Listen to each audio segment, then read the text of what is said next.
Génesis. El principio no fue luz. El principio fue silencio, un silencio tan denso que parecía consciente de sí mismo. No había cielo ni tierra, no había arriba ni abajo, no había memoria ni futuro, solo una vastedad sin testigos, como una mente que aún no se atreve a pensar. Entonces, algo pensó. Y al pensar, rompió el silencio. La creación no fue un acto de bondad, fue un acto de soledad. Dios, si esa palabra sirve para nombrar lo innombrable, no creó el mundo porque fuera bueno, lo creó porque el vacío era insoportable, porque incluso lo eterno puede cansarse de sí mismo. Y dijo: sea la luz. No fue una frase, fue una herida abierta en la oscuridad. La luz no nació pura, nació como una pregunta ardiente que iluminaba el vacío como una conciencia recién despierta. Y al separarla de la oscuridad, nació el tiempo, porque el tiempo es la distancia entre una cosa y su opuesto. Día, noche, latido, respiración, inicio, fin. El universo comenzó como una cicatriz divina.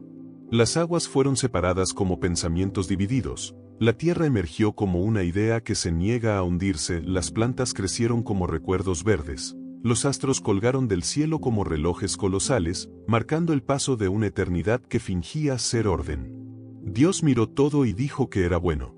Pero en el fondo, sabía que era necesario. Porque un creador sin creación es solo un Dios mirando un espejo oscuro. Adán y Eva. El ser humano no fue el final de la creación, fue el experimento más peligroso.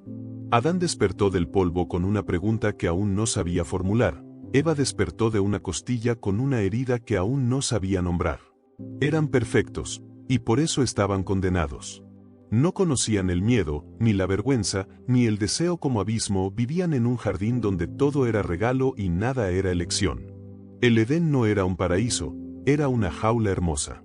Dios caminaba entre ellos como un padre orgulloso y temeroso, porque sabía algo que ellos no, que la conciencia es una forma de exilio. En el centro del jardín estaba el árbol, no era un árbol común, era una frontera. Conocimiento del bien y del mal, una frase que suena inocente, pero que es una bomba ontológica. La serpiente no fue un demonio con escamas, fue una voz interior, la duda que Dios no quiso poner, pero tampoco pudo evitar. Si comes, serás como Dios. Ser como Dios, saber que estás vivo, saber que puedes morir, saber que puedes elegir. Eva miró el fruto, no vio una manzana, vio la libertad como una herida brillante. Adán no fue tentado por la serpiente, fue tentado por Eva, y Eva fue tentada por la posibilidad de no obedecer. Mordieron. Y en ese instante, el universo se volvió consciente de sí mismo a través de ellos. Sintieron vergüenza, sintieron deseo, sintieron miedo, sintieron algo peor, identidad. Dios los miró y comprendió que había creado algo irreparable. Los expulsó del jardín no por castigo, sino porque el Edén ya no podía contenerlos. La conciencia no cabe en la inocencia. Salieron al mundo desnudos, pero por primera vez, eran reales. Y el paraíso quedó atrás como una infancia imposible de recuperar. Noé y el arca. El tiempo pasó como una herida que no cicatriza. Los hijos de Adán llenaron la tierra, construyeron ciudades, guerras, mitos, dioses menores, aprendieron a matar con elegancia, aprendieron a amar con posesión. La creación se había vuelto ruidosa. Dios miró a la humanidad y sintió algo parecido al arrepentimiento. Si Dios puede arrepentirse, entonces la perfección es una mentira. Decidió borrar el experimento. Noé era un hombre extraño, escuchaba voces, pero no las del miedo, escuchaba una voz que sonaba como la estructura del cosmos. El mar no se abrió para salvarlos. Se abrió para juzgar lo que aún no estaban preparados para hacer. El viento era antiguo. No era un viento común. Era un aliento primordial, como si la creación recordara su primer día y decidiera hablar otra vez. El desierto respiraba muerte. Arena en los ojos. Arena en la boca. Arena en el alma. Y en medio de ese vacío infinito caminaba Moisés, un hombre que no quería ser profeta, pero al que Dios había convertido en un instrumento incómodo. Un hombre cansado. Un hombre roto. Un hombre perseguido por el peso de una voz que nunca pidió escuchar. El pueblo lo seguía como siguen los condenados a quien les promete una mentira hermosa. Eran esclavos liberados, pero no eran libres.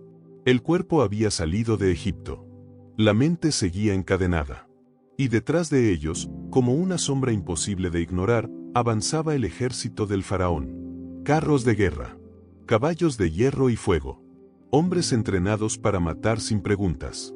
Delante de ellos, el mar. Un muro líquido. Una frontera imposible. Una sentencia. Moisés se detuvo.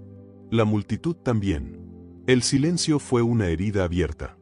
¿Por qué nos sacaste?, murmuraban. No para vivir, sino para morir aquí.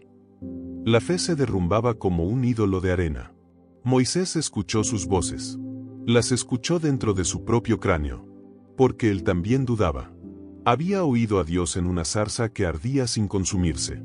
Había visto plagas caer sobre Egipto como juicios divinos. Había sentido el temblor de un imperio quebrarse. Pero ahora estaba frente al mar. Y Dios guardaba silencio. El cielo era una cúpula de hierro oscuro. El mar, una bestia respirando lentamente. El pueblo, un rebaño temblando. Y entonces, la voz volvió. No en el oído. No en el viento. Sino dentro de su conciencia, como una sentencia grabada en hueso. Extiende tu mano. Moisés miró su bastón. Un trozo de madera vieja. Un símbolo ridículo frente al océano. Pensó en su infancia. En el río donde lo dejaron flotar en una canasta. En la princesa egipcia que lo adoptó. En la identidad dividida. Hebreo por sangre. Egipcio por educación. Nadie por destino. Pensó en el asesinato. En el hombre que mató. En la huida al desierto. En la culpa que nunca se fue.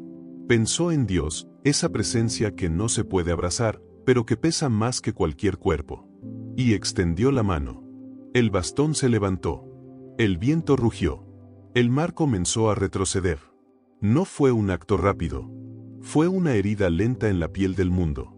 El agua se levantó como muros vivos. El fondo marino quedó expuesto como un cadáver antiguo. El pueblo no gritó. No celebró. Solo miró con terror. Porque el milagro también puede ser una forma de horror. Caminaron entre dos paredes de agua que susurraban secretos de siglos. Cadáveres de peces. Restos de ciudades olvidadas. Sombras de criaturas que no conocían la luz. Los niños lloraban. Los ancianos rezaban. Los jóvenes miraban atrás. Y atrás venía Egipto. Los carros entraron en el corredor marino. El faraón quería recuperar su propiedad. Porque en su mente, los hebreos no eran personas. Eran cosas. El mar observaba. El cielo observaba. Dios observaba. Y Moisés comprendió algo terrible. El milagro no era solo para salvar. Era para separar. Para juzgar. Para decidir quién merecía cruzar y quién debía hundirse en la historia. Cuando el último hebreo pisó la otra orilla, Moisés levantó la mano otra vez. No con odio. No con venganza. Con una tristeza infinita. El mar regresó. Los muros colapsaron como catedrales de cristal. Los caballos relincharon. Los soldados gritaron. El faraón desapareció bajo el peso de lo que creyó dominar. Y el pueblo miró los cadáveres flotando. No celebraron. No cantaron. Sintieron miedo. Porque habían visto a Dios. Y Dios era más aterrador que cualquier tirano. Moisés se sentó en la arena. El líder de una nación sin nación. El profeta que dudaba. El hombre que abrió el mar, pero no podía cerrar sus propias heridas. Pensó, ¿y si yo también soy solo una herramienta?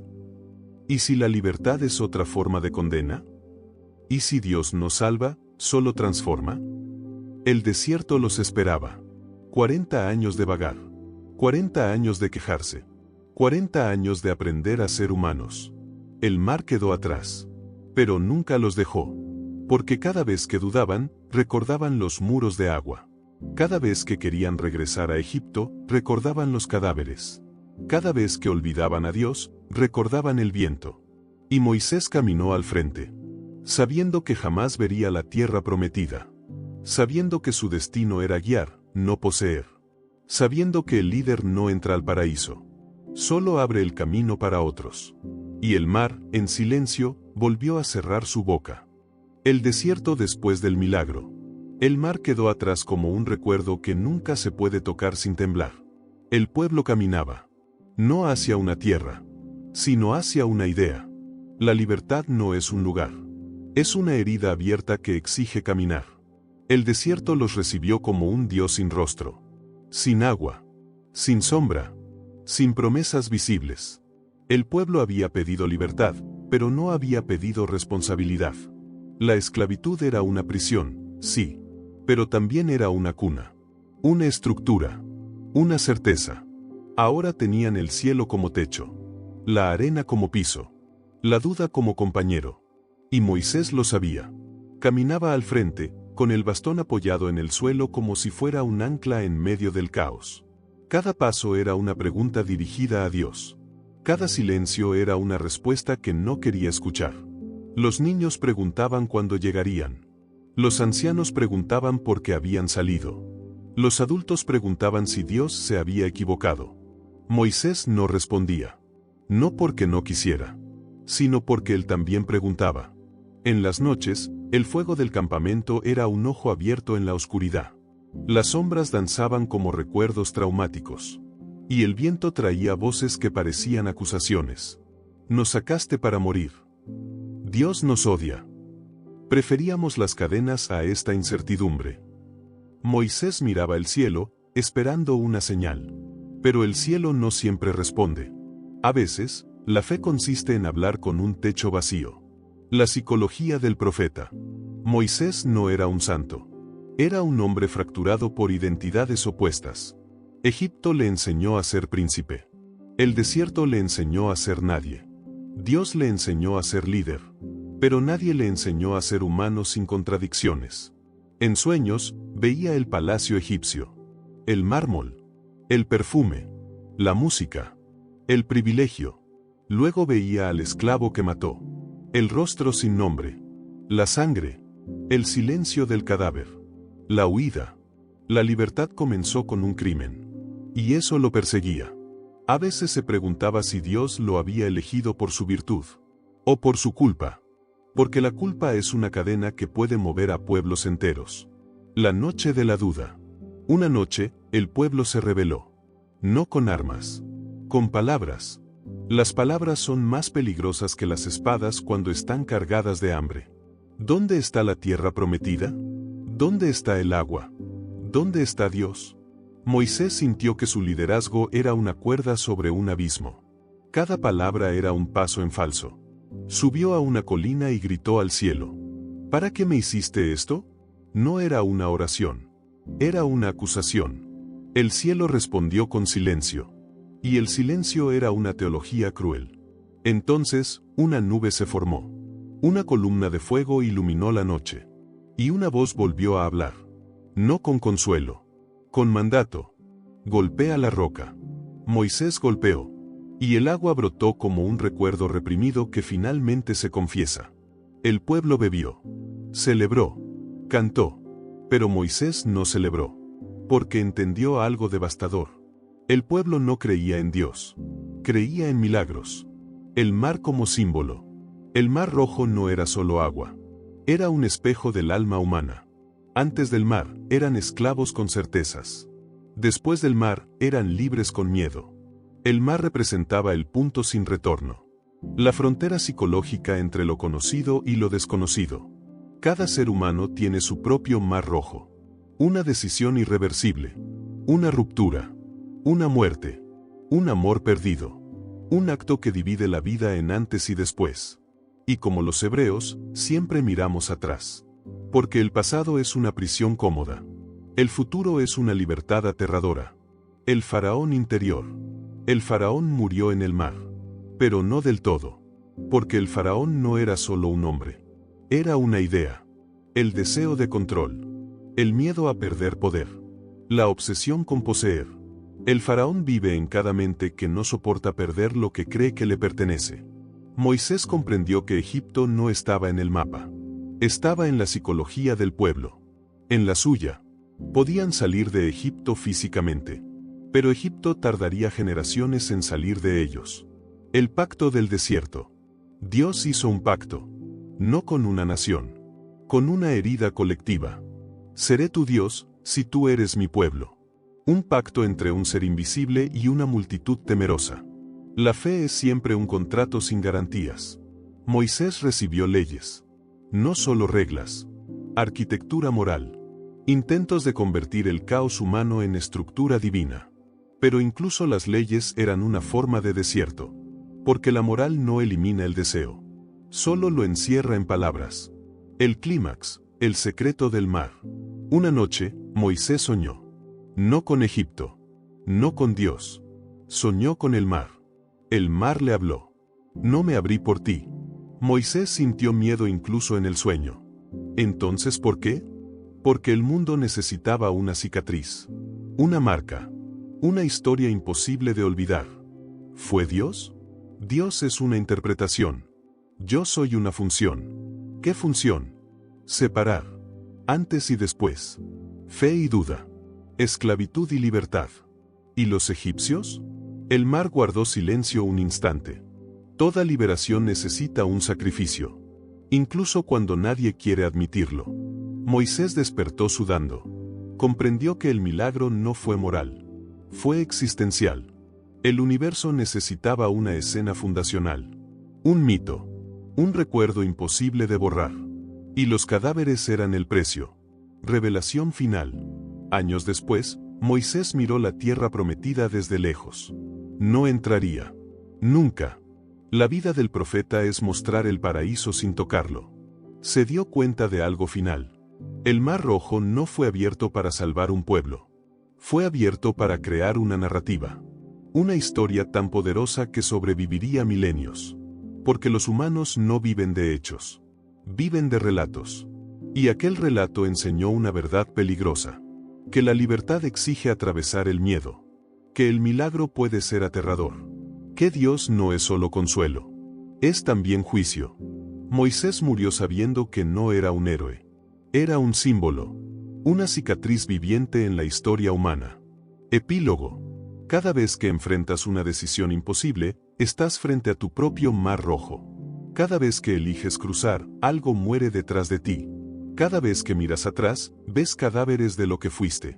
Y quizás, solo quizás, el verdadero milagro no fue que el mar se abriera, sino que el ser humano se atreviera a caminar entre sus propios miedos. Porque el agua siempre se cierra. El pasado siempre vuelve. Pero la conciencia, esa no se puede cerrar jamás. Y ese es el verdadero éxodo. Los 10 mandamientos. Y el monte que respiraba fuego. El desierto no era silencio. Era una voz antigua, una garganta seca que susurraba el nombre de los muertos. La arena se extendía como un océano petrificado, y el cielo, inmóvil, parecía una bóveda cerrada sobre la conciencia humana. En ese paisaje, el pueblo caminaba como un rebaño que había olvidado porque huía. Hombres y mujeres liberados de la esclavitud, pero encadenados a sí mismos. Y delante de ellos caminaba Moisés. No era un rey. No era un dios. Era un hombre cansado que escuchaba voces que nadie más podía oír. El monte Sinaí se alzaba en el horizonte como una herida en la tierra. Oscuro. Humeante. Vivo. El viento aullaba como un animal herido, y los relámpagos no iluminaban el cielo, sino los pensamientos ocultos del pueblo. Todos sabían que algo estaba por suceder. Algo que cambiaría la forma en que los hombres entendían el bien y el mal. Moisés se detuvo al pie de la montaña. Sintió miedo. No miedo a Dios. Miedo a sí mismo. Porque entendió una verdad brutal. Si Dios hablaba, los hombres ya no podrían fingir que no sabían. 2. La ascensión. Subió solo. Cada paso era una negación del pasado. Cada roca, una pregunta sin respuesta. El aire se volvía más fino, como si el mundo estuviera expulsándolo. Las nubes se cerraron sobre él como párpados gigantes. El trueno era un corazón golpeando el pecho del universo. Moisés cayó de rodillas. No por devoción. Por terror. «¿Porque yo?», susurró. La voz respondió desde todas partes y desde ninguna. «Porque tú dudas». La duda era el idioma de Dios. La fe, solo el eco. Moisés comprendió que la montaña no era un lugar. Era un tribunal. Y él estaba a punto de recibir la sentencia de toda la humanidad. 3. Las tablas. La piedra ardía como carne viva. Las letras no eran grabadas, eran heridas abiertas en la roca. Cada palabra era un latido. Cada mandamiento, un golpe de martillo sobre la mente humana.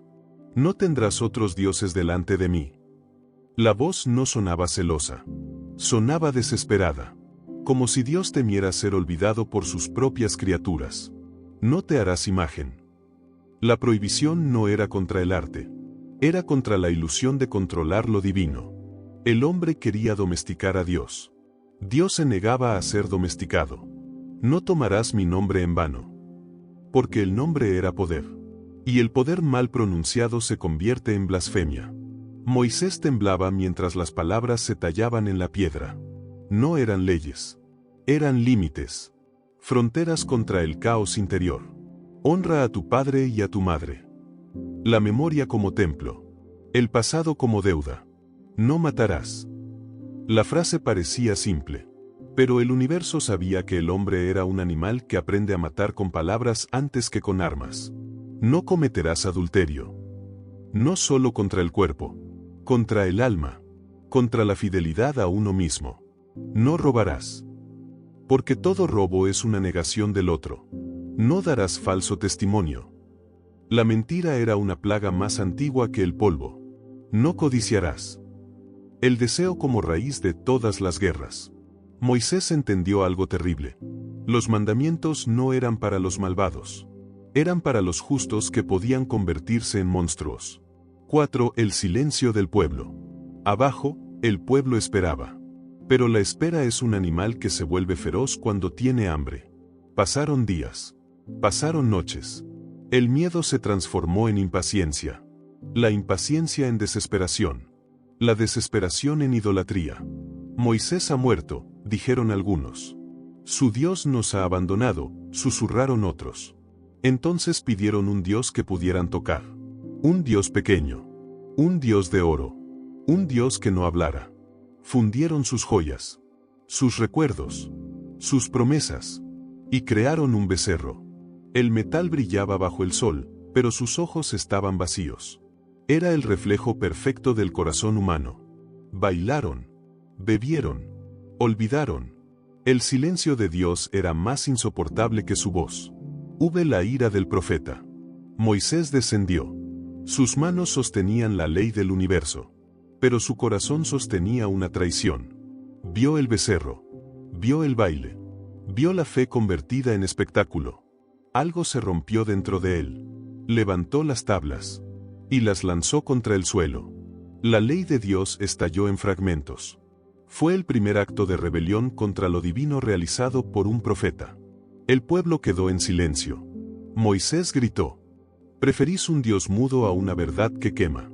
El polvo cubrió las palabras sagradas. Como si la humanidad enterrara su propia salvación. Vi el pacto roto.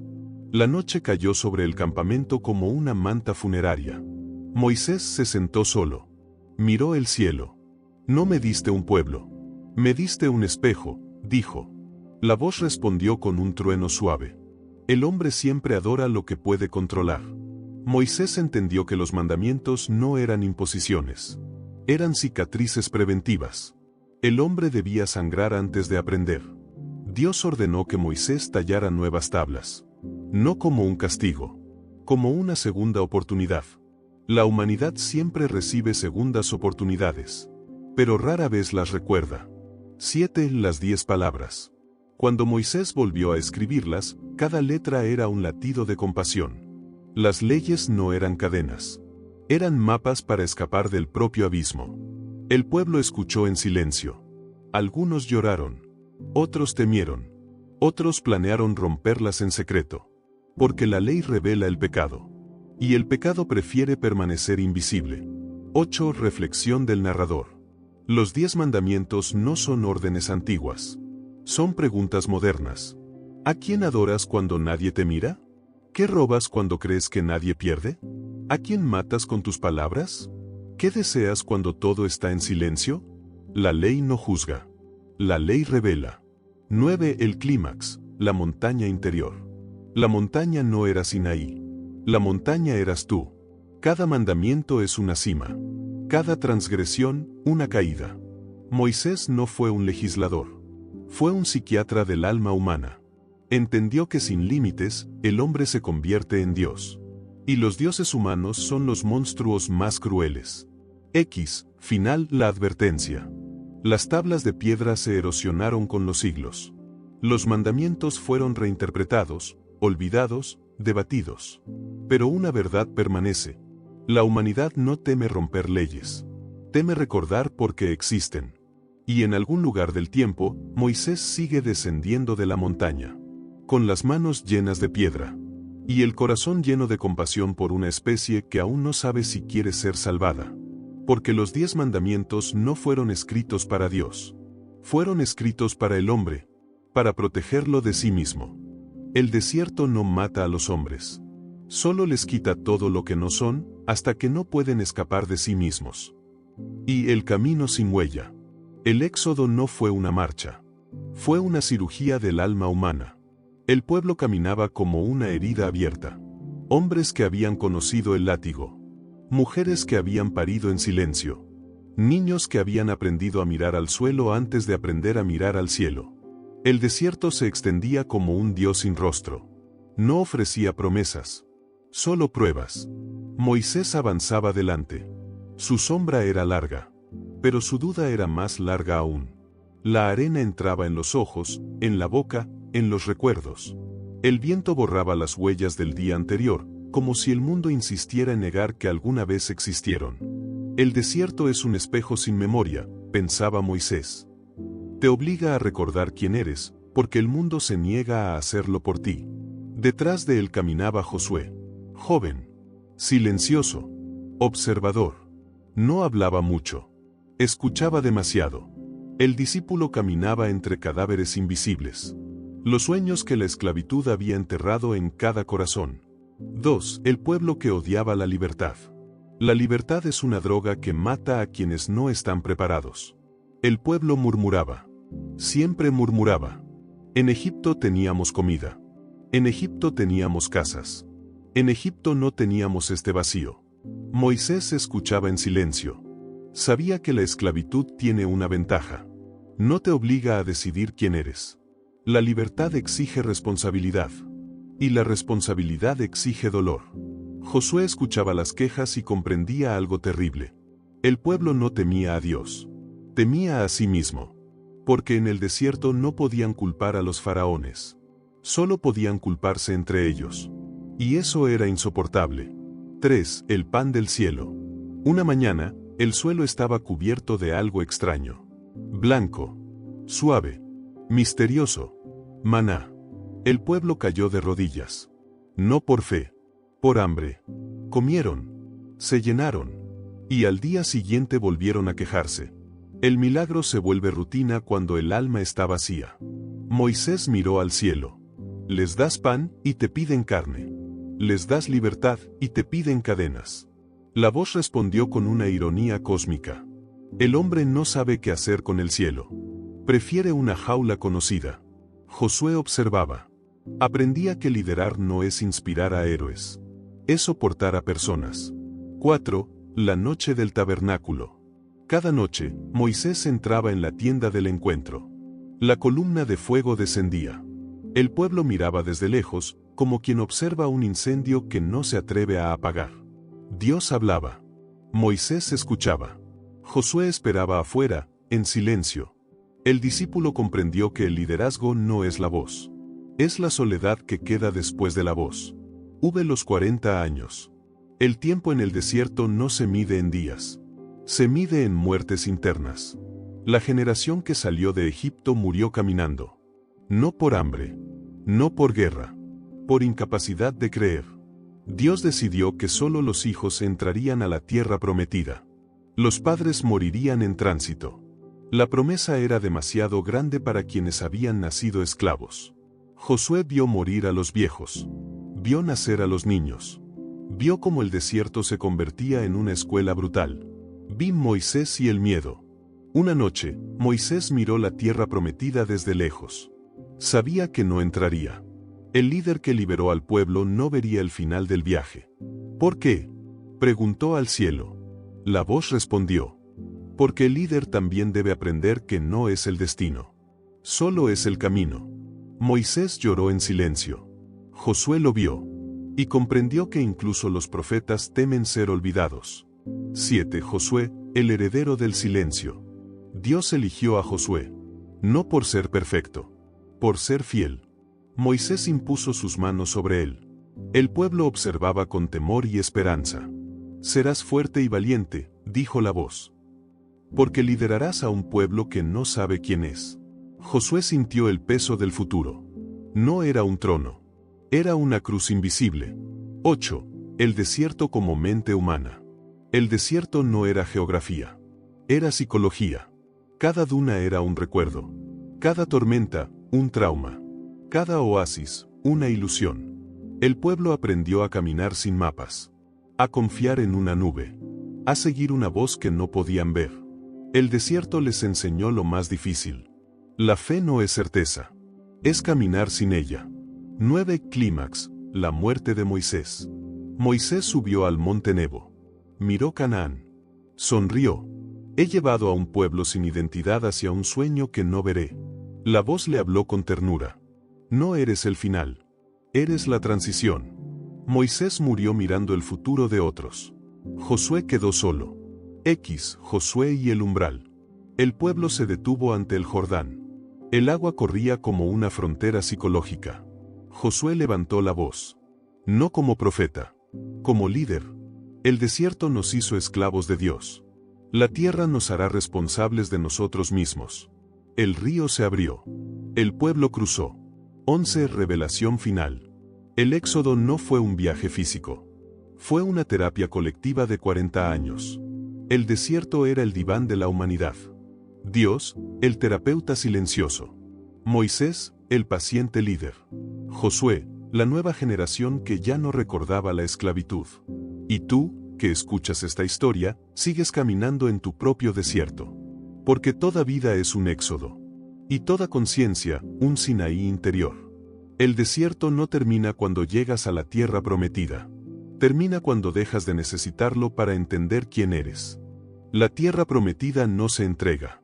Se toma, y cada paso sobre ella deja una mancha que ni Dios puede lavar. Y la promesa que sabe a sangre. El río Jordán había quedado atrás. El desierto también. Pero la verdadera prueba no era cruzar aguas. Era cruzar conciencias. Josué contemplaba Canaán desde la colina. No como un general. No como un profeta. Sino como un hombre que sabía que toda promesa divina exige un precio humano. La tierra era verde. Fértil, viva, y estaba habitada. Esa era la paradoja sagrada. Dios había prometido una tierra que ya pertenecía a otros. Los cananeos encendían fogatas en las ciudades. Los niños corrían entre viñedos. Los ancianos contaban historias bajo las estrellas. Y en el horizonte avanzaba un pueblo que creía ser elegido. La historia siempre comienza así. Con dos pueblos creyendo que Dios está de su lado. 2. Jericó, la ciudad que respiraba. Jericó era una boca cerrada con dientes de piedra. Sus murallas no eran muros. Eran latidos solidificados. Los vigías miraban el horizonte con miedo animal. Sabían que los hebreos no eran solo un ejército. Eran una narrativa en movimiento. Josué no dormía. Escuchaba el viento rozar las tiendas. Pensaba en Moisés. En la ley. En el desierto. Ahora comienza la parte que nadie quiso escribir, susurró. Porque liberar esclavos es heroico. Pero conquistar hogares es una tragedia con himnos. 3. La estrategia del silencio. No hubo gritos. No hubo discursos. Solo trompetas. Solo pasos. Solo círculos alrededor de la ciudad.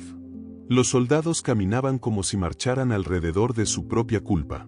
7 días. 7 vueltas. La ciudad miraba desde arriba. Riendo. Temiendo. Preguntándose si aquellos hombres estaban locos o poseídos. La fe, vista desde fuera, siempre parece locura.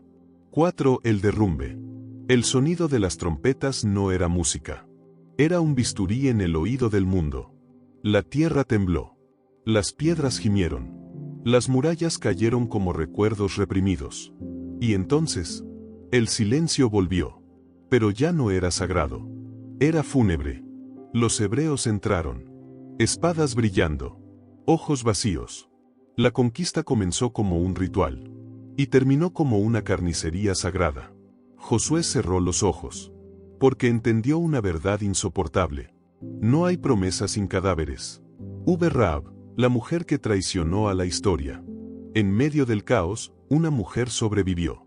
Rahab, la prostituta que escondió espías. La traidora que eligió un futuro distinto.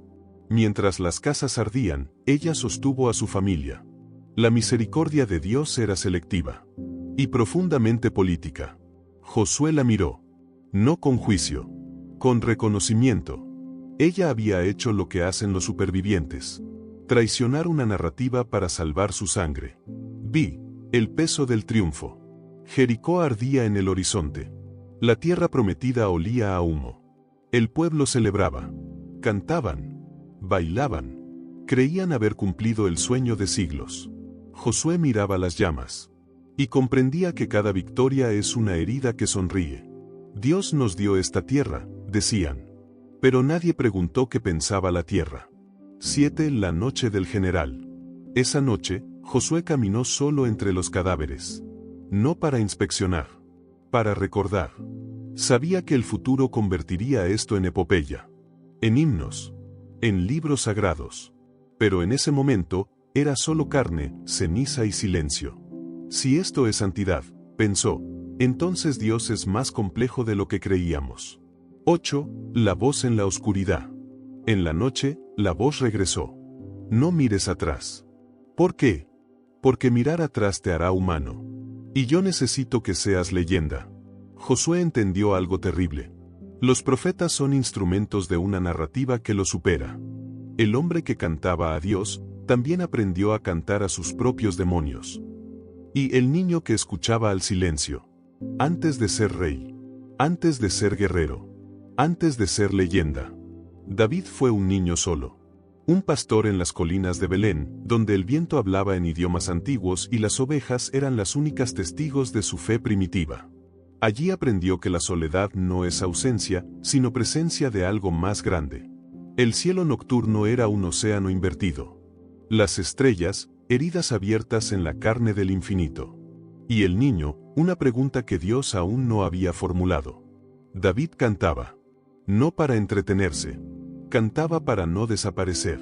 Cada salmo era un grito disfrazado de oración. Cada nota, una negociación con la oscuridad. Si existes, susurraba, no me dejes convertirme en nadie. Y el silencio respondía con un latido invisible. 2. El gigante interior. Cuando Goliat apareció, no fue solo un hombre. Fue la encarnación del miedo. El ejército temblaba. Los reyes dudaban. Los profetas callaban. David no. No porque fuera valiente, sino porque había vivido toda su vida frente a gigantes invisibles. El gigante era el abandono. El gigante era la insignificancia. El gigante era la certeza de morir sin ser recordado. Tomó una piedra. No era una arma. Era una metáfora. El niño arrojó su fe contra la carne del miedo. Y el miedo cayó. Pero la victoria fue una maldición. Porque el mundo comenzó a mirarlo. Y ser visto es la forma más peligrosa de ser amado. 3. La corona como jaula. Saúl lo miró con ojos de rey envejecido. Con ojos de hombre que entiende que el tiempo es un enemigo sin misericordia. David fue ungido en secreto. La corona aún no tocaba su cabeza, pero ya pesaba en su espíritu. Ser elegido es una forma sutil de condena. David comprendió que el destino no pregunta si deseas ser grande. Te empuja a hacerlo. Y luego te cobra el precio. 4. El cantante y el asesino. David tocaba el arpa. La música calmaba al rey loco. Pero la música también despertaba algo oscuro en el joven. Porque cantar a Dios no elimina el instinto de matar. Solo lo hace más poético. David aprendió a matar en nombre de algo. Y esa es la forma más peligrosa de violencia. Cada batalla era un salmo sangriento. Cada victoria, una oración escrita con cuerpos. El pueblo lo amaba. Los enemigos lo temían. Y él comenzaba a temerse a sí mismo. El hombre conforme al corazón de Dios. Dijeron que era un hombre conforme al corazón de Dios. Pero nadie explicó qué significa eso. Quizás significa amar intensamente y fallar intensamente. Quizás significa buscar a Dios incluso cuando se lo traiciona. Quizás significa ser un espejo de la contradicción divina. David era un santo con manos manchadas. Un poeta con alma de estratega. Un creyente que sabía mentir. La fe no lo hizo puro. Lo hizo consciente de su impureza. Vi. El pecado que cambia la historia. Una tarde vio a Betsabé. El agua resbalaba por su piel como si el tiempo la estuviera puliendo. David sintió algo que ninguna batalla le había dado: vulnerabilidad.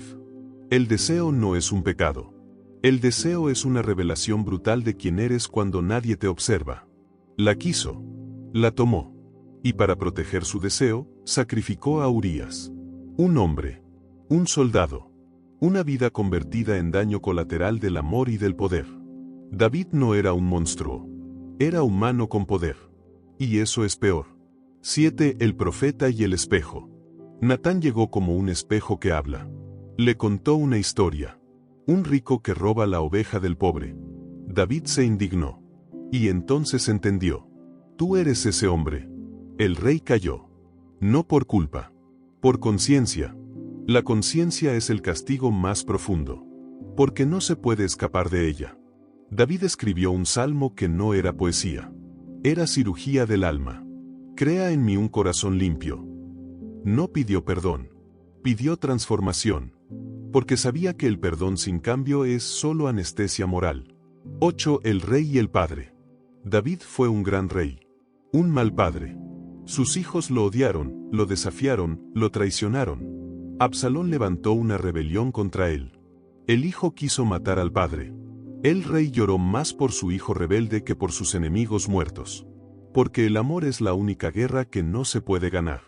9. La soledad del poder. David entendió que el poder es una montaña donde el aire se vuelve demasiado fino para respirar. Rodeado de multitudes. Aislado en su interior. El rey era un pastor que había perdido sus ovejas. Y había ganado un reino.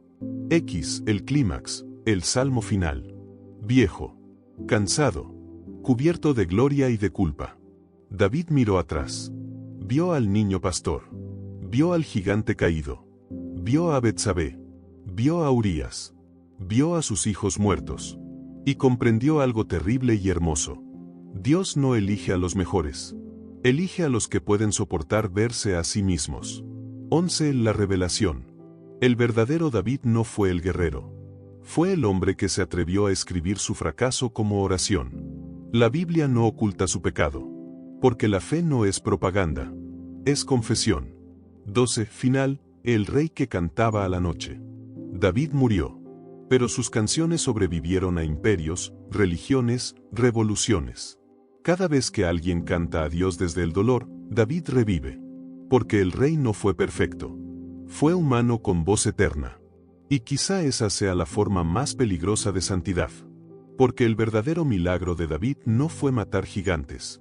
Fue atreverse a mirar al suyo propio y escribirle una canción. La sabiduría no salvó a Salomón. Solo le permitió comprender con claridad la tragedia de ser humano. Y el hijo de la sangre y del silencio. Antes de que Salomón naciera, el pecado ya lo esperaba.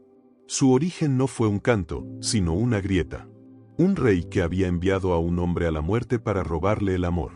Una mujer que sobrevivió al deseo y a la culpa. Un niño concebido entre lágrimas, poder y silencio. David, el rey poeta, miró a su hijo y vio una promesa.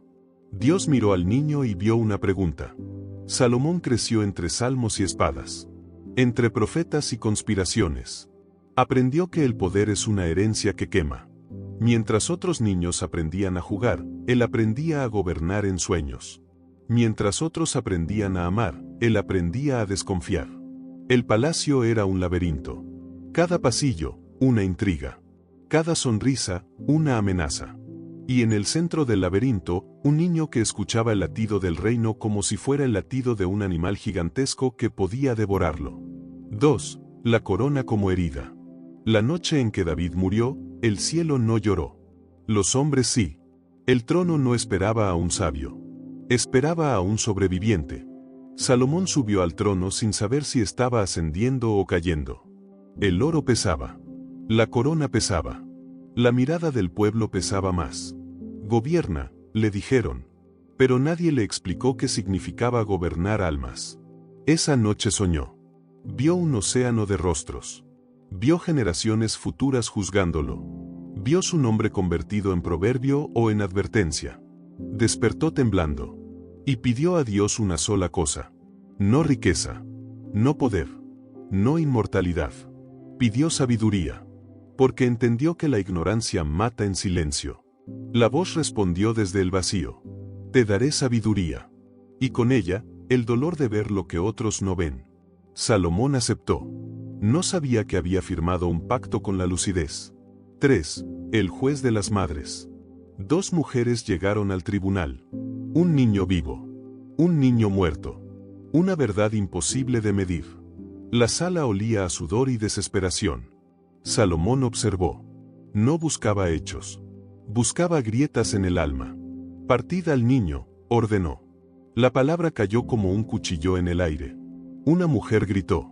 La otra cayó. La verdadera madre renunció. Prefirió perderlo a verlo morir. Salomón sonrió con tristeza. Comprendió algo terrible. El amor se reconoce por su capacidad de perder. Ese día el pueblo lo llamó sabio. Ese día él se llamó a sí mismo peligroso. Porque había usado la amenaza de la muerte como instrumento de verdad. 4. El templo y el eco. Construyó el templo. Piedra sobre piedra. Oración sobre sudor. El templo era un corazón de piedra latiendo para un Dios invisible. Miles de obreros trabajaron. Miles de voces rezaron. Salomón miraba las columnas y pensaba. El hombre construye templos porque teme ser olvidado por el cielo. El incienso subía como pensamientos quemados. Y en el centro del santuario, el silencio.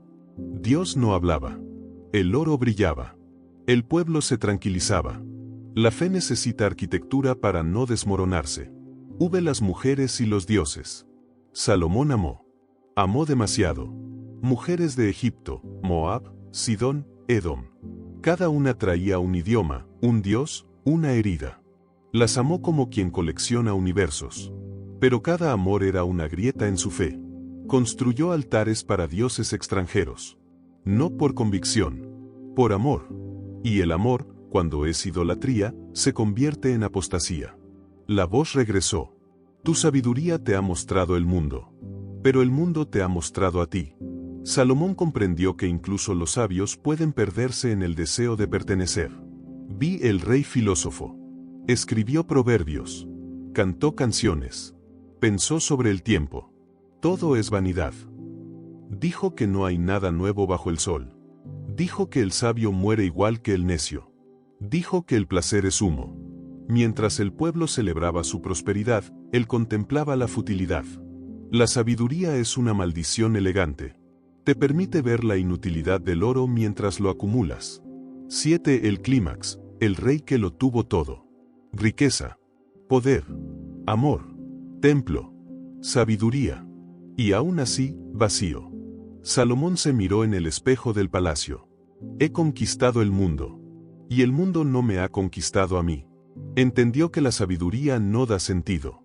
Solo revela la ausencia de sentido. 8. Final, la confesión del sabio. En su vejez, escribió. Teme a Dios y guarda sus mandamientos. No porque fueran perfectos, sino porque el caos interior es peor. Murió sabiendo algo que pocos reyes comprenden. Que el poder es ruido. Que la sabiduría es silencio. Que la vida es un enigma que no se resuelve con oro. Y en algún lugar del tiempo, Salomón sigue pensando. No sobre reinos, sino sobre el misterio de haberlo tenido todo, y aún así haber buscado algo más. Y el rey que pidió sabiduría. Todos los reyes piden poder. Solo uno pidió comprender el dolor del mundo. Salomón era joven cuando el peso del reino cayó sobre sus hombros. Demasiado joven para un trono. Demasiado lúcido para ignorar el abismo que heredaba. La noche en que fue coronado, el viento atravesaba Jerusalén como una respiración antigua. Las antorchas ardían, pero su mirada estaba en la oscuridad. Esa noche soñó.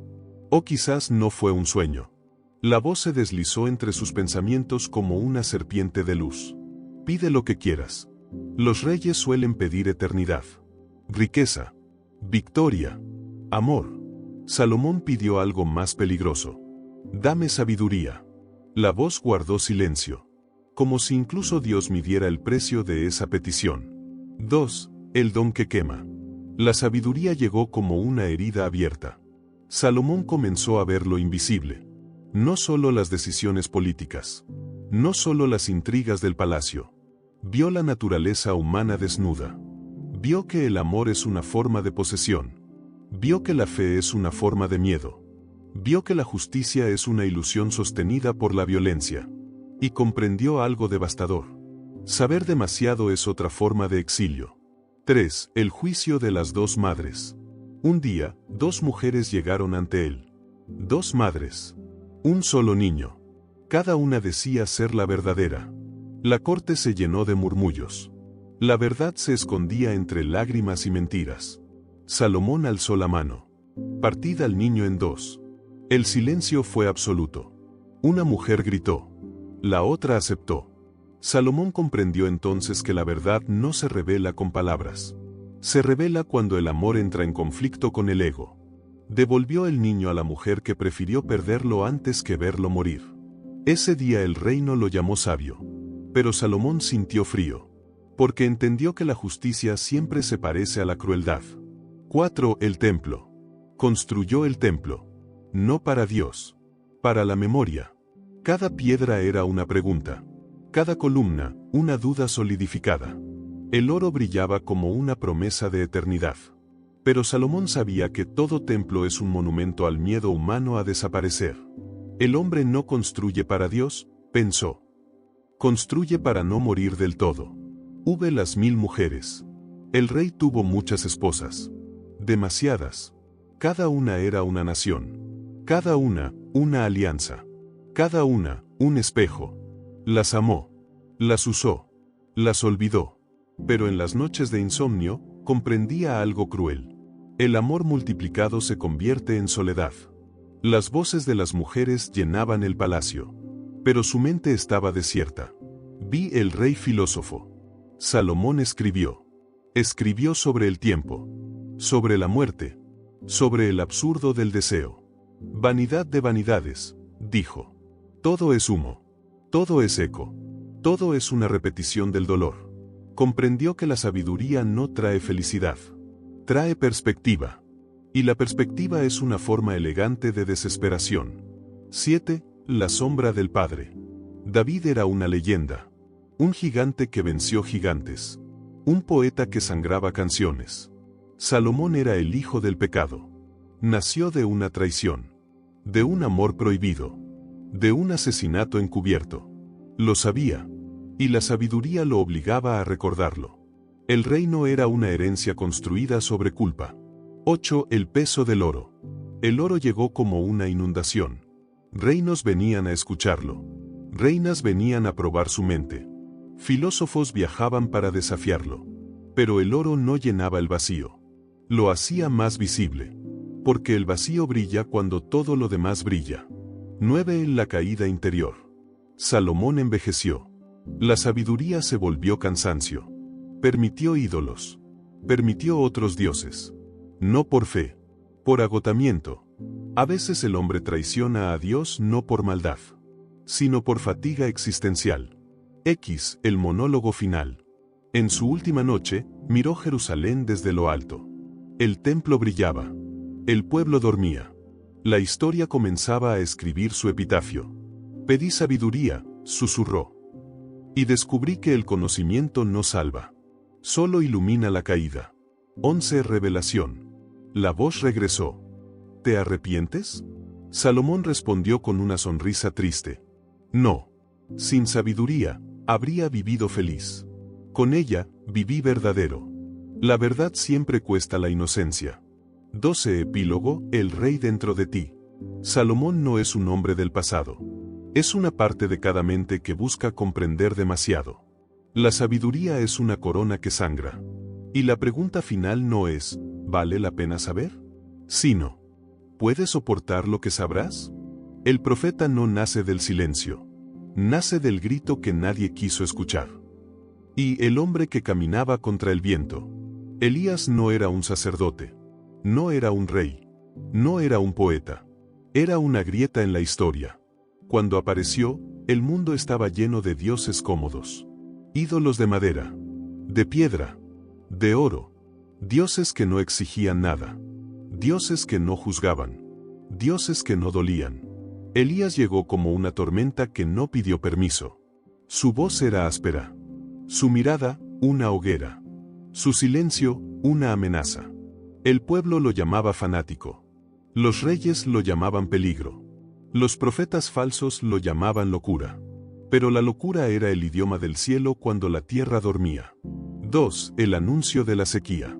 Entró al palacio de Acab como si entrara en una cueva de serpientes.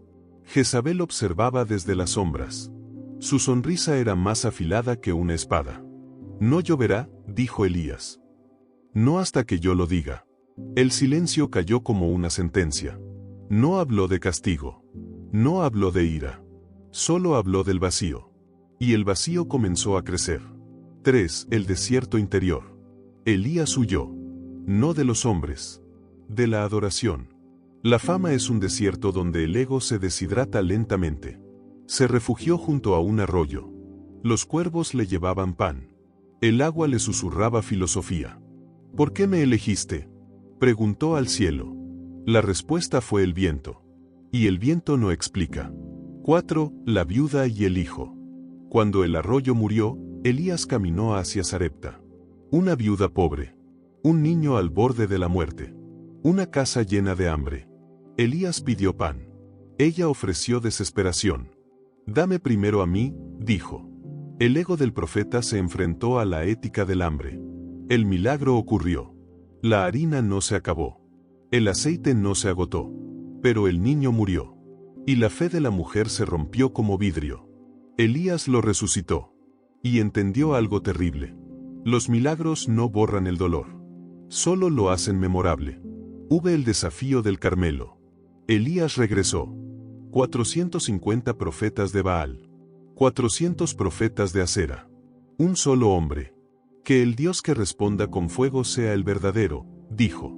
Los profetas gritaron. Danzaron. Se cortaron. Sangraron por una respuesta. Nada. Elías se burló. Tal vez su Dios está dormido. O viajando. O distraído. El sarcasmo era su espada. Preparó el altar. Mojó la madera. Inundó el sacrificio. Respóndeme. El fuego cayó. El cielo se abrió como una herida luminosa. El pueblo cayó de rodillas. Y Elías supo que había ganado. Pero también supo que la victoria es un instante antes del cansancio. Vi la sangre de los falsos profetas. Mandó ejecutarlos. La verdad siempre pide sangre. Aunque no lo admita. Esa noche, Elías no durmió. Porque comprendió que había cruzado una frontera invisible. Entre la justicia y la crueldad. 7. La huida de la reina. Jezabel juró matarlo. El profeta del fuego huyó. No del poder, sino del cansancio. Se internó en el desierto. Pidió morir. Basta. La fe también se agota. 8. El susurro en el monte. En Horeb, el monte de Dios, esperó la voz. Hubo viento. Terremoto. Fuego. Dios no estaba allí. Luego, un susurro. Y en el susurro, la verdad. El poder no siempre grita. A veces, apenas respira. 9. Elías y Eliseo. Encontró a Eliseo arando. Lo tocó. Y el destino cambió de dueño. Elías entendió que todo profeta es una antorcha que debe prender otra. La fe no se hereda. Se incendia. El carro de fuego. El día llegó sin aviso. El cielo se abrió como un párpado. Un carro de fuego descendió. Elías no murió. Desapareció. Como desaparecen las preguntas que nadie se atreve a responder. 11. Epílogo, el profeta dentro de ti. Elías no fue un hombre. Fue una función del alma humana. La parte que no negocia. La parte que quema. La parte que se queda sola por decir la verdad. Cada vez que alguien se levanta contra el consenso, contra el confort, contra la mentira colectiva. Elías regresa. Con fuego en los ojos. con desierto en el corazón, y con una voz que no pide permiso para existir. Porque algunos hombres no vienen a consolar al mundo, vienen a despertarlo, aunque despierte gritando. Dios no le habló a Jeremías para salvarlo, le habló para romperlo. Y el profeta que no quería existir. La noche en Anatot era un pozo sin fondo. El viento cruzaba los olivares como un lamento antiguo, y las estrellas parecían ojos que observaban con juicio silencioso. Jeremías era un niño cuando escuchó la voz. Un niño que aún no había aprendido a odiar la vida, ni a temerla lo suficiente. Estaba solo. Como siempre. En el silencio, sintió algo peor que el miedo. Sintió ser elegido. Antes de formarte en el vientre, te conocí, susurró la voz. Antes de que nacieras, te aparté. Jeremías cayó al suelo. No era una bendición. Era una condena. Porque ser elegido por Dios era ser separado del mundo. Ser apartado de los abrazos, de las fiestas, del amor sin culpa. Ser condenado a ver la verdad sin anestesia. Soy demasiado joven, dijo con la voz quebrada. La respuesta fue fría, como una sentencia judicial. Dirás lo que yo te mande. Y Jeremías comprendió algo que marcaría su existencia. No tenía elección. 2. El profeta en una ciudad que amaba mentir. Jerusalén era hermosa. Hermosa como una mentira bien contada. Sus murallas brillaban bajo el sol. Sus templos cantaban con oro y humo. Sus sacerdotes hablaban con palabras suaves. Pero debajo de esa belleza, el alma de la ciudad estaba podrida. Jeremías caminaba por las calles y escuchaba risas, negocios, promesas. Escuchaba rezos mecánicos y pactos secretos. Dios le mostró la ciudad como un cadáver maquillado. Hablan de paz, le dijo la voz, pero no hay paz. Jeremías quería gritar. Quería arrancar las máscaras de los rostros. Quería obligarlos a mirar el abismo que se tragaban lentamente. Pero sabía algo más terrible. A la gente no le gusta quien les dice la verdad. La gente ama a quien les miente con dulzura. 3. El mensaje que nadie quiere oír. Cuando habló en el templo, su voz temblaba. Si no cambian, esta ciudad caerá, dijo. El templo no lo salvará.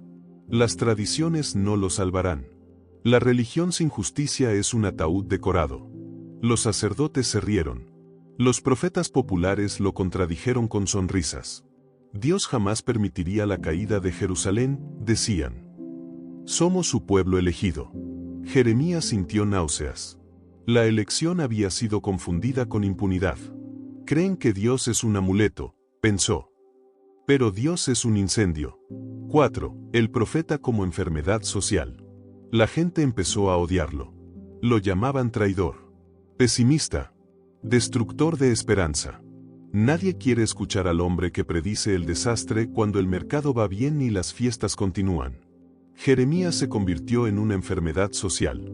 Una voz incómoda. Un recordatorio constante de la muerte. Y él lo sabía. Sabía que la verdad es una forma de violencia contra la ilusión colectiva. Hubo la soledad como vocación. No se casó. No tuvo hijos.